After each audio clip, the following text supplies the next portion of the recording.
Welcome to the Conquer Risk podcast. I'm your host, Christopher Norton. So far in this series of the Proust Questionnaire, I have spoken with people that I either hardly know or don't know at all. Today, obviously, it's going to be a little bit different. That being said, what is your idea of perfect happiness isn't the kind of question that typically comes up in a one-on-one or even at the bar. So, Manish, you ready to do this? As ready as I'm ever going to be. All right. Well, I'll start you off with a softball then. What's your current state of mind?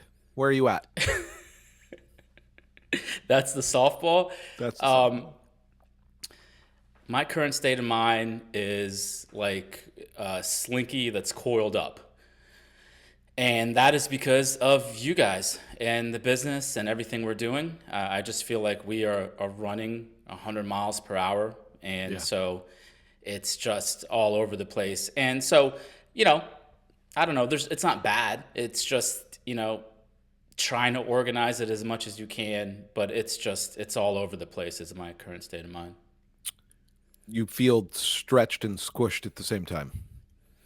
Yeah, and sometimes you're, the hamster in the wheel situation where you don't, I don't know how to get off, so I just keep running. Well, when I sat down to plan out how to approach this one, I tried to think about of all the questions in the Proust questionnaire, because we never do them all. There's like 50. Um, what would people most want to know? And then I stopped caring because I was really selfish and wanted to ask you the questions I've always wanted to ask you.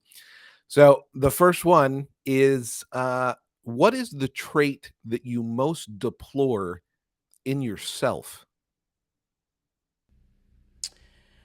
Well, I think full disclosures, I don't actually deplore anything about myself, but since I have to answer the question, I would say that the abrasiveness can get a little bit overwhelming if I don't know you.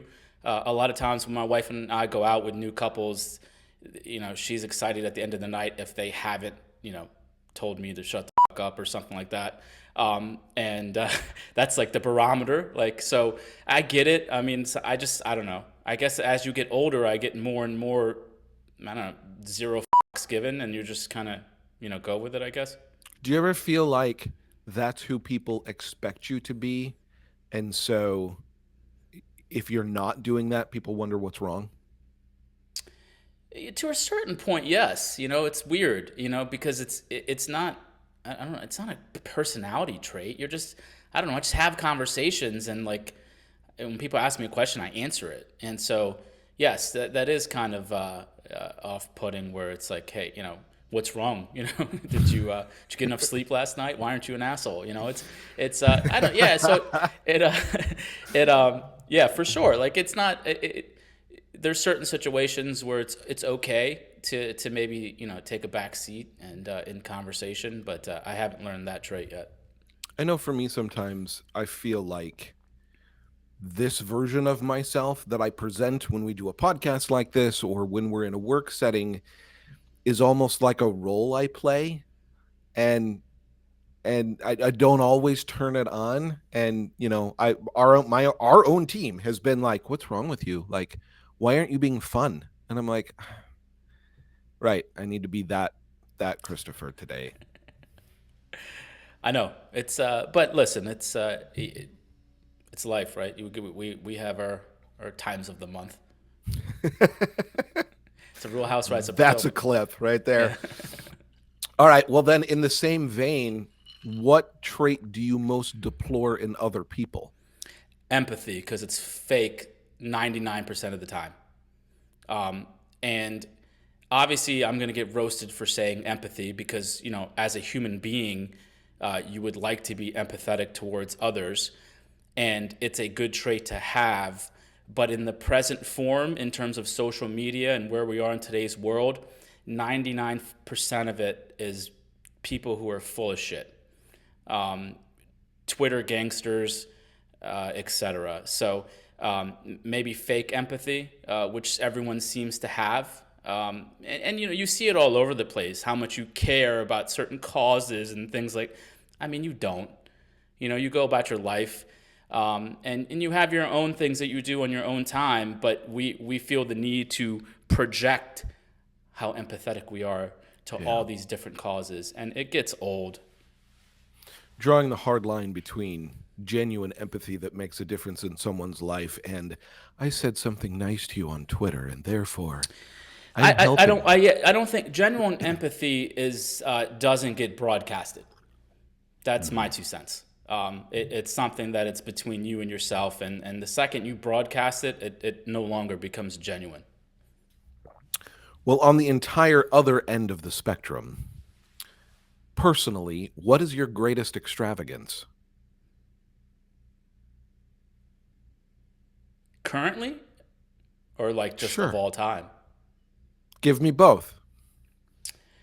Well, the Tesla that's sitting in the garage is a complete and utter waste of money. None of that. I don't need a car that has 1,200 horsepower, um, um, but it's there. That's number one, and then probably just like just day to day living. Like I go to the finest of fishmonger. I go to the best butcher. I spend just an ungodly amount of money on complete nonsense when it comes to like food and dining out. It's great and I love it and I don't regret any of it. But snapshot of like your financial statement, like that's just unnecessary. Half the stuff I do there. And with no regard to any of like just I don't even look at what the price is. It's just like, yeah, great. Ribeyes, sure. Sign me That's up. great. Yeah. And so that gets a little bit crazy. I would say that's probably too extravagant in some cases. Well, And tequila and for sure. Yeah. for sure. Well, I intentionally put this next question following that one, but what is your greatest fear? A kid dying, Yeah. hands down. There's nothing else. And as you get older and you watch these shows where someone does lose their kid. I just finished Tehran on Apple, and I don't know why I even mentioned that, but the point being is that when your kid passes, like, I don't know how any parent can ever deal with that and or recover from that. I don't think you do. I think you're probably never the same, because you brought this child into this world, you raised it, and to see them go before you, I think it's every parent's wish to die before their child does, period. So that's my biggest fear every day. And, waking up, making sure these four nuggets don't, go through something that's hands down the biggest fear. I don't know that I've ever agreed with anything you've ever said more than that. And I told Amanda one night we were watching something on television, the horrible thing that had happened to the world, and I just made the comment. I said, if anything were ever to happen like that to our son, not only would I never recover, but I would probably become the world's first supervillain. Like that that's True. that's all that's left. Yeah, that's all that's left for me. So I have another biggest fear though that's not as serious, which I think everyone could empathize with. It's having to take a shit and being somewhere and there's no bathroom. oh yeah. Yeah, like at a conference. Or a concert or anything. I don't know. Like, Concert's a good one. Yeah. what do you do? Even if there is a bathroom, you're not going anywhere near it. So So you just run away and go home as fast as you can. It's a weird fear to have, but it's there. can I Uber home and back and still catch the end of the show? That's no. These are the kinds of things we don't talk about enough, frankly. I don't know, I've told a couple people about this fear. I feel like this interview is not really worth it for me because you could probably answer the questions for me. No? All right, I let's don't keep know. going. You'd be surprised. This next one, I wouldn't have a clue what to say except maybe how good you are at tennis. But the question is, on what occasion do you lie? Oh, I lie to myself all the time. Like, sure.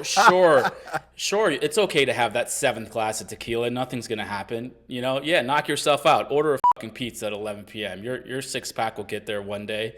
Yeah, absolutely. I lie to myself on a daily basis when it comes to like things that you shouldn't do. You shouldn't do it, but you end up doing it anyway. So for sure, to myself, and then also I lie to my kids on a regular basis. but I don't feel bad about it because they ask me a stupid question that I'm not going to answer, and so I make something up.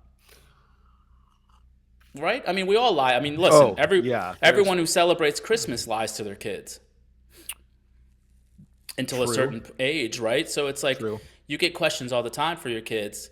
Um, so I lie or just say none of your business. Those are the two answers. Emerson hit me with, when did you meet Amanda the other day? And I danced a good one around that.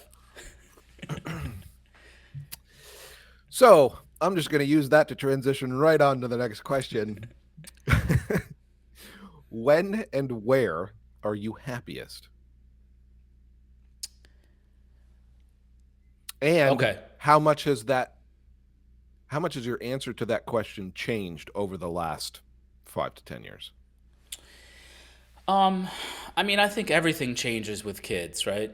Because you have, I think it's that, pre-kid life and post-kid, and your answers definitely changed. Like, we're not the same person. So, today we're most happiest. Like, my ideal situation is with my wife and kids, a hot bowl of noodles sitting on my big belly with chopsticks in my hands, and the noodles are as hot Here as they for it. possibly can be. That's it. Pre-kids, honestly, it's not much different. A stall in Hanoi in Vietnam, same situation with a steaming hot bowl of noodles in front of me, or on a beach in Southeast Asia, something like that. So really, that the only transition is obviously with the wife and kids. But yeah, I mean, I don't know. I think ultimately, as you get older, you're just most happiest around family and friends. The rest of the shit doesn't really matter. It doesn't really matter where you live. It doesn't really matter what nice hotel or city you're staying at. Like, we could all go somewhere. We could all go to, like, North Dakota for a company retreat and still have a good time. Like, 100%. that's kind of what it comes down to, really. Yeah, I completely agree. I have sort of gotten to a place in my life where I'm here because my son is here and will be here through the school years. But from then on, I want to live where I can be doing the things that I love with the people I love. I don't really care if that's in San Francisco or, I'll say it, Omaha. Like, I'll just be where I need to be, and maybe not for long. And these questions are also, I mean, there's a lot. There's a lot of avenues of happiness, right? And we all chase different things that we think will make us happy, but there's different, like right now, like, yeah, if I could go to Wimbledon for the final, I'd be pretty Yeah. happy. Yeah. Same. Have one of those melon drinks or whatever the hell those Brits Oh drink, or what man. is that? I That don't would know. be That's delicious sitting on some so court. good. Yeah, so yeah, I mean, if you asked me 15 years ago, I don't would I want to go sit at Wimbledon? Probably not, but I would love to now. So it's evolving. Ever. Well, you mentioned being an asshole, which I think is actually a full page in the Potomac branding guide. But what would you say is your most marked characteristic as you pour tequila? Marked? I Yeah. mean, Your most marked, like what would people say is your like most obvious characteristic? Like, oh, Manish, oh he's yeah, that guy. Loyalty. Hmm. Yeah, the people that know me, that have known me my whole life, I'm a ride or die kind of friend. I'm a ride or die kind of family member. You know, if there's something going on at a bar and a fight breaks out, I'm the first one who's gonna be right there to throw some fists, whatever it comes down to. So, um, and quite frankly, to turn that around, that's what I respect the most out of other people as well. Just tried and true, just being there in every situation, and it doesn't, not overbearing, but just if being able to be there for the people that need you to be there, whether it's uh, staff or family or friends or whatever it may be. So that's that would I would say that'd be it. Well, as much as I would like to keep this going on all day, I've got one more question for you. At this stage in your life, what do you consider to be your greatest achievement?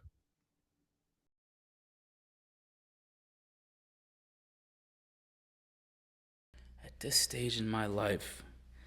Um, I always tell people like one of the biggest compliments you can ever give any new parent is that their kids are respectable and well behaved.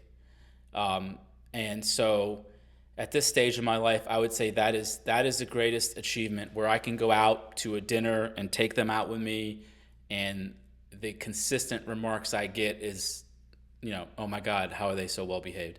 And that's not a testament to just me. Obviously, there's another person that plays a role in that in terms of my wife. But that kind of stuff gets me excited because I think you feel like you're doing a good job, at least now. Like things can go awry, right? Over the next however many years they're with us. But in terms of achievement, I would definitely say that portion of it is huge for me. That's awesome. That really is. Because also when I go out and I see these bad kids running around restaurants, as a parent myself, the first thing that comes to my mind is Jesus. Like, why don't you just punch them? Like, why are you letting them do this? Because if you're gonna ask me what I hate the most is these misbehaved children out in public and their parents just sit there and say, "Oh, Jimmy is just expressing himself." Yeah.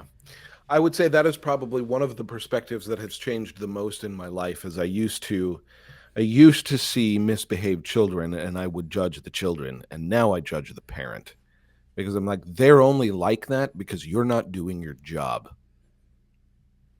Correct. And you also end up being friends with parents who Mm-hmm. parent the same way, A because hundred I percent. I have a very low tolerance for kids who are crazy and misbehave and talk back.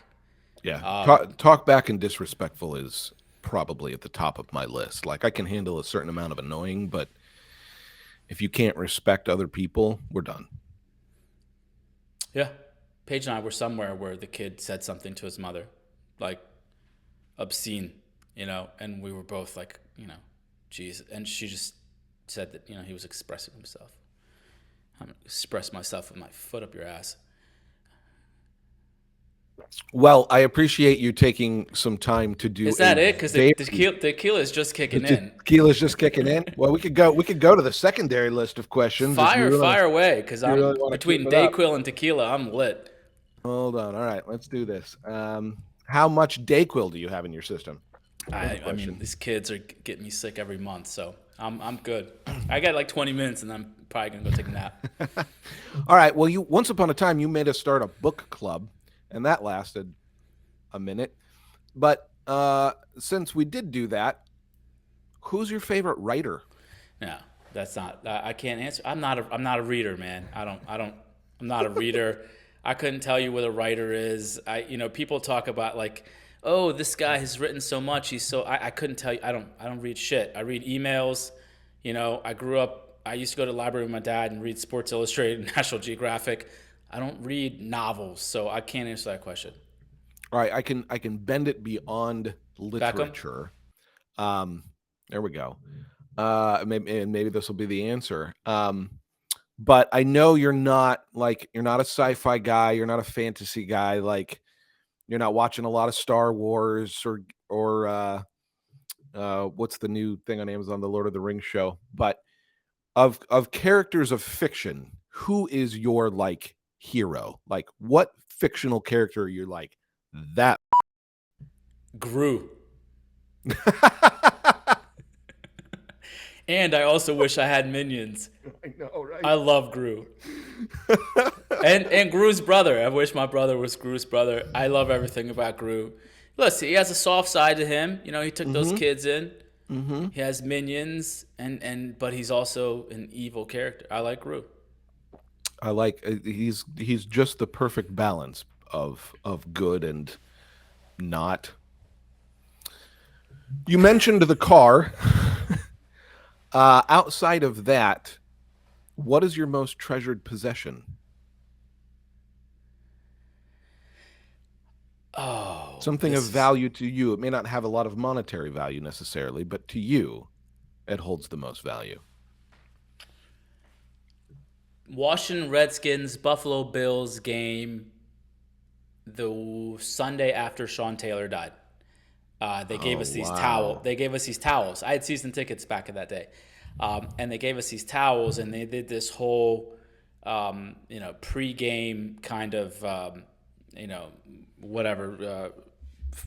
What do they call those things on the screen? Montage, or what's the actual Hmm. word? Whatever for him. Yeah, they do the memoriam thing. Yeah. Yeah, and it was just like a completely emotional time where Yeah. people were waving these towels, and as a franchise that hasn't had many things to celebrate, this obviously this is not a celebration, but to see like the whole stadium get down like that, and so that towel is framed, Cool. and I have that, and also next to him is also a framed piece of his jersey, the last game he played as well.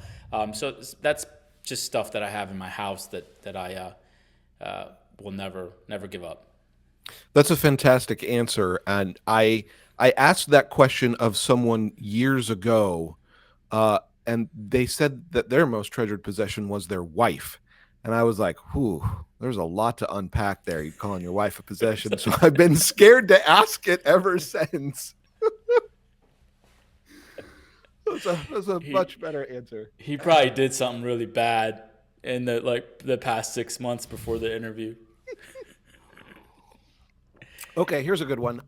What talent do you wish you had that you don't? Piano. Yeah, same. I think it's like just super cool to like walk into any place, and because there's always piano, and very few people can play the piano very well, right? So you see it. Hmm. I have one sitting right here from the old owners of the house, and it'd be cool to know how to actually, those people where you can say a song or they And they'll can just listen sit to down a and go to song on the town. radio Yeah. and they can just sit down and like go to town. Yeah. That's like phenomenal to me, to be able to do that. Actually, I went to a dueling pianos thing recently, and same thing. I mean, just to have all those songs memorized and Rad. be able to crank those out. Yeah. I wish I could do that. Maybe I'll take lessons one day. I always say I'm going to take lessons, but we'll see. I think I've told this story before, but my when I was a kid, my stepmom played piano and she offered to teach me. And I was like, I don't care. I don't want to do this. And she's like, someday you're gonna wish you know how to play. And I was like, I don't fucking care if I play piano. And now I'm like, man, if I could do one thing. Dude, yeah, no one. You can't Listen to your talk to a mom, kid. kids. You can't talk to a kid about that. Like at that age, like music class and all that. No one. I mean, I actually bought Emerson this.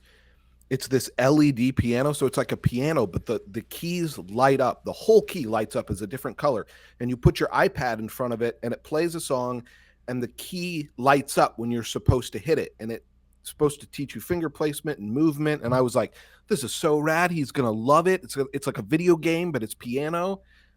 He used it once. let's take piano lessons. I'm down. Okay, let's do it. Do some virtual Zoom Martina, piano. make a note. August 11th. Manish and I said we're going to take piano lessons. 1 year from now, we will come back and we'll each play a song live in a podcast. I'm down. I wish I could do that. Also, I wish I could take, and I'm close, but I'm not there, an entire live pig and butcher it from, what is it, snout to tail. Mm-hmm. It's a You know, skill. butchering skills like that. Yeah, I have a class knife coming up, a skills like butchering that. class, and I've taken a couple butchering classes. That stuff is oddly entertaining, and I wish I was like a beast at being able to butcher and slaughter a cow or a pig or whatever.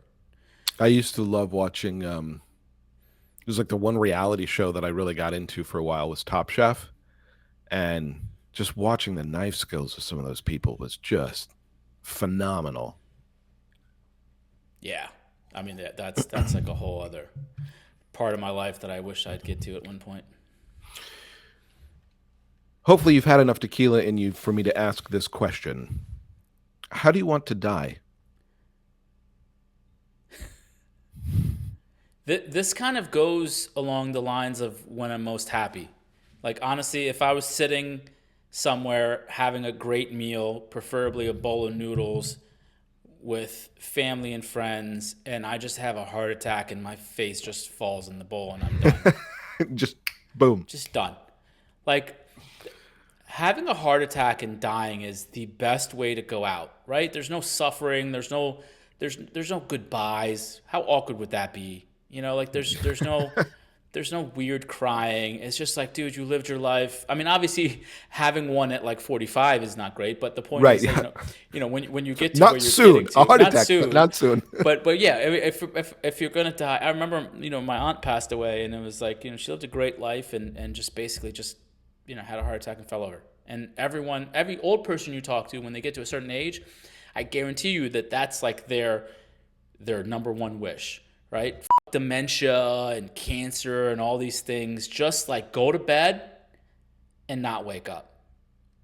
So that's for sure how I would want to die, preferably just enjoying a meal. Yeah, I can't imagine a better feeling than being surrounded by loved people and being full with your favorite food. I mean, that's the top of the mountain right there. Yeah, and then you eat too much and then you die. Done. What else you got? Done. I don't know. This has probably been like the most wide-ranging of these conversations that we have ever had. I thought you were gonna get personal, and you haven't. You just go ahead. It's pretty personal, but what living person do you most admire? Okay. Uh, I mean, besides, there's obviously, my dad would come to mind first and foremost, just because, of what he did to come to this country and raise all of us. And that sometimes that's the obvious answer to go with that. Outside of that, I admire these people that you wonder how they find the time to do anything. People Yeah. like Kevin Hart or The Rock, or, people who just like seem to like do these things and like still function with children and a job and working out and all these things. And I just maybe I haven't found that balance, but it's like I admire that discipline that I currently don't have, or don't care to have, whatever it is. So yeah, I admire that trait in them. I tell myself that the reason they're all such in fantastic shape while running all around the world and eating all the things and doing all the things is because it's their job to be in shape, and that's part of their work day, and then that makes me feel better about not being in shape. So Isn't there a flip? Is there a flip side to this question on who you hate the most? Yeah. Who do you most dislike? What living person do you most dislike? Oh, this is the easiest question in the world. Daniel Snyder, little weasel piece of shit. Daniel Snyder. He has taken something that has been so sacred to our community here in the DMV and has completely pissed on it. And that is the one person, if I saw in public and there was no repercussions, I would knock the out. Hard stop. At one point in time, the team and I, just for a fun team building exercise, held a creative meeting to see how many different places we could work the word commander into the website just to fuck with you. As a matter of fact, that's where command the markets came from as a research tagline. Great. Thanks, guys. Preying on my vulnerabilities. Nothing but sincere empathy over here. All right, you asked for personal. How about this? What do you most dislike about your own appearance?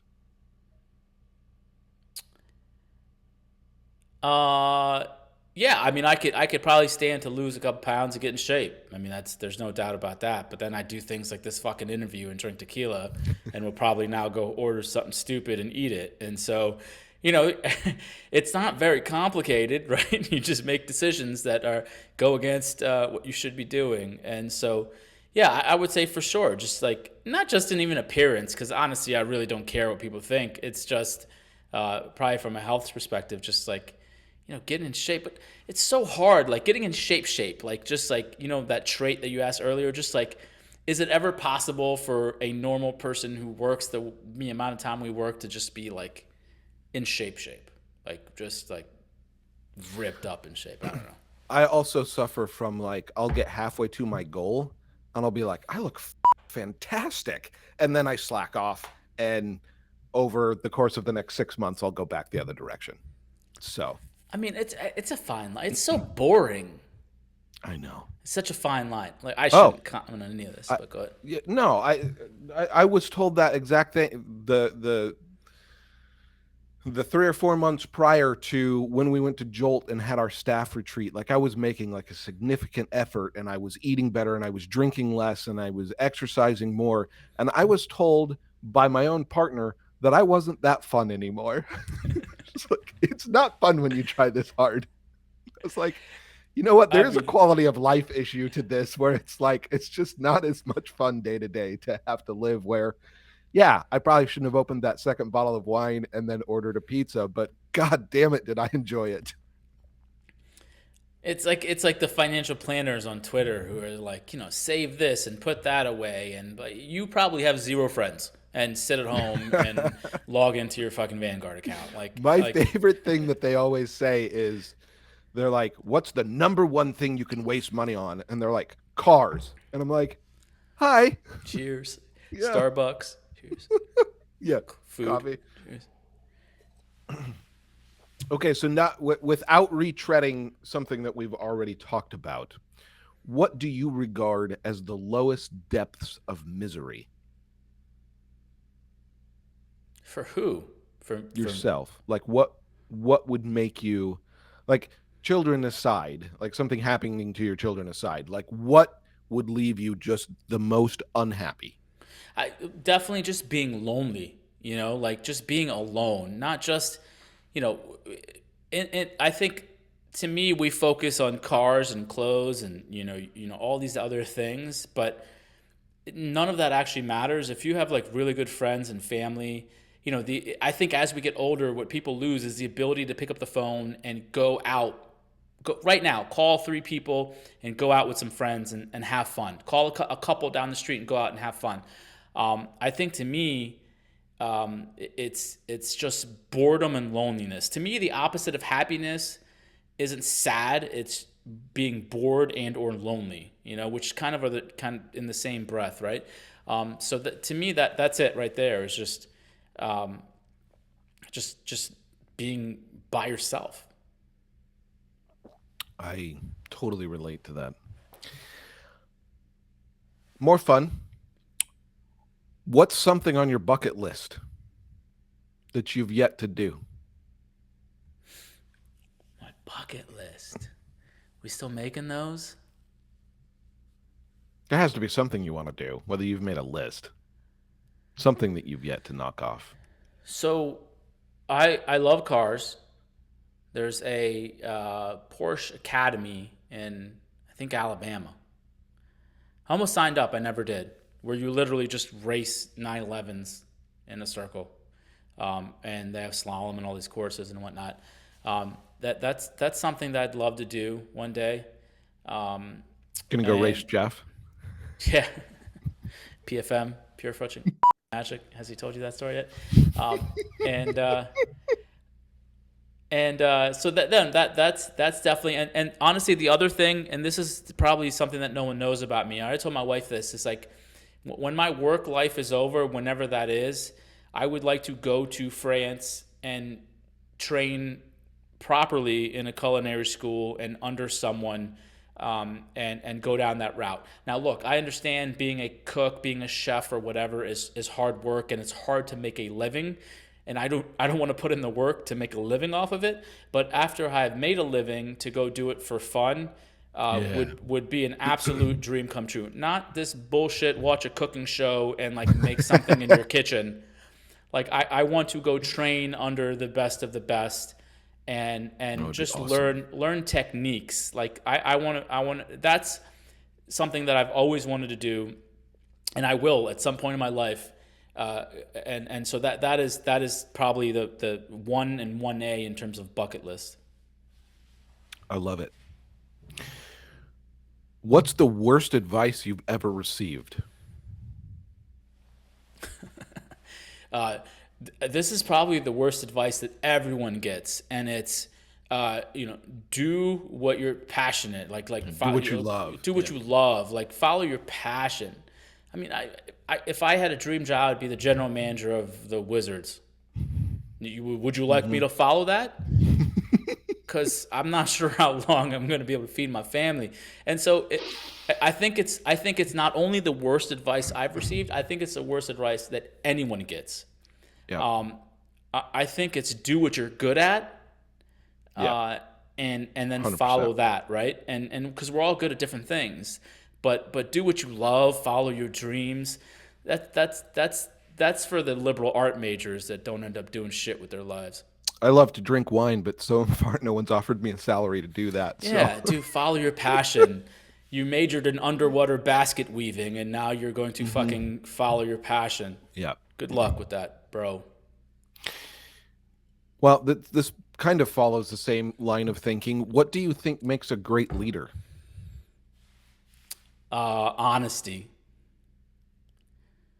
And so this is actually something honesty. Like if you have a review with someone and you're beating around the bush or you're, just like trying to say something that without saying it, just I think most people just appreciate when you just tell them how it is. And I think people follow you in terms of leadership role when you're honest with them, because they know that you're then going to be honest with your clients, you'll be honest with your with all your vendors and whatnot. And so I think just being honest is the best quality for me, at least. I try not to live with these, but I would be remiss if I didn't ask. What is your greatest regret? No regrets. You want me to show that tattoo or not?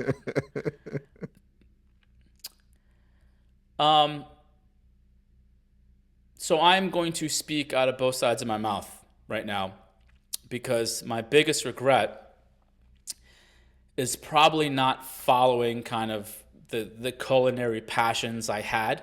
Yeah. And you can't say that couldn't have led to something, right? Like when I came out of school, at least, and you're the same age as me, the whole travel, cook, and all that, none of that shit was there, right? Nope. That happened like 5 years later. But Yep. but I had some friends that went down that path, and it's not as glamorous as you, right? You end up being a line cook in fucking Chili's with Martina or something like that. But no, I regret. All right. I regret not doing it because it's something that I love to do, but I also don't regret it because I would be so broke right now if I went down that path. It likely, percentages wise, right? If you're playing the stats here, there's a higher likelihood that you're not going to make it there. So yeah, my biggest regret probably is at least not giving that a shot, and following that at least down the rabbit hole a little bit. Who knows? We could all be eating at Manisha's around the country, and that might be Martina's restaurant to get 2-for-1 margaritas. We keep having chopped cooking classes. That's like that's how I get my fix in. Oh, so the next retreat has a world-renowned cooking school along with a chopped competition. That narrows down some places I know we're not having it.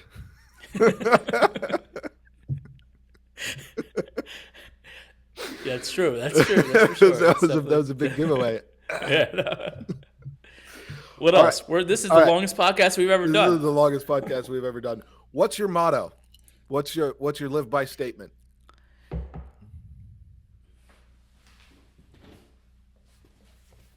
Yes. Besides that, okay. Besides that, I don't know. I'm a big. It all comes down to like hip hop songs. Like there's a 50 Cent songs where, if they hate, let them hate and watch the money pile up. And it just comes back to the whole zero giving attitude. Like, don't care what people think. You just do you. So that's another one. I would say you do you is one of them. That's for sure. Because that's a good response to like 99% of advice that you get. Great, thank you, you do you. This is definitely another one because how could it not be? How could it not be? And yeah, just, I mean, there's a bunch of them. I don't give a go for yourself. Those kind of things come in mind. In hindsight, I should have done this in my "Go Fast, Don't Die" T-shirt, and I could have had my answer this whole time. Get rich or die trying. How did you know? How did you know that you had met the love of your life? It's an interesting question. How did I know? She tolerated me. We That's can all for relate sure. to that to a That's degree. Yeah. that's a start of the process. Like, I mean, I think people look for the perfect match, and I don't think that exists. I think you look for someone that embraces your good and tolerates your bad.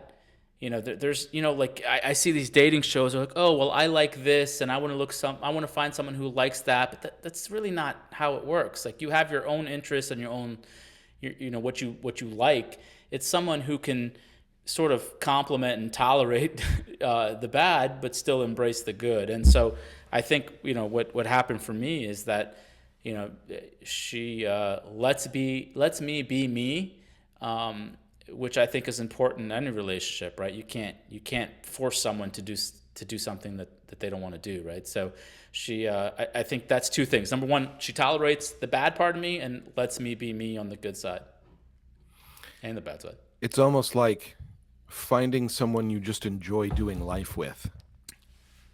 Like all the Yeah. rest of it kind of fits into place if you enjoy doing life together. Yeah, look, it's communication too. Like you got to be able to talk to someone and just say like, I don't actually like that, so stop doing it. Otherwise, it just builds resentment. So I think like open communication, like just saying like, look, that's probably not something I'm good with. That helps. But I'm writing a book about relationships soon Are you? and being a parent. What's it going to be called? That's a good question. That should have been your first question. If you were ever to write a book, what would it be? What would it be? What would it be called? Parenting and relationship advice. I got to come up with a name. Mm-hmm. You're the reason why your spouse left. Well, I think we found the perfect place to wrap this up. Not because we're out of things to talk about, but because we're about to lose our producer. So, with that, thank you for doing this very different, long podcast. This was fun. Yeah, and maybe we get some people who like us more or like us less. Yeah, don't be afraid to smash that dislike button. Tell us the truth. We can take the bunches. And while you're at it, tell people about the show. Maybe ask them to subscribe. It can't be as bad as the dislikes on the Denver video. It's like 35%. No one likes art. No one likes art. Message received. Adios. Bye-bye.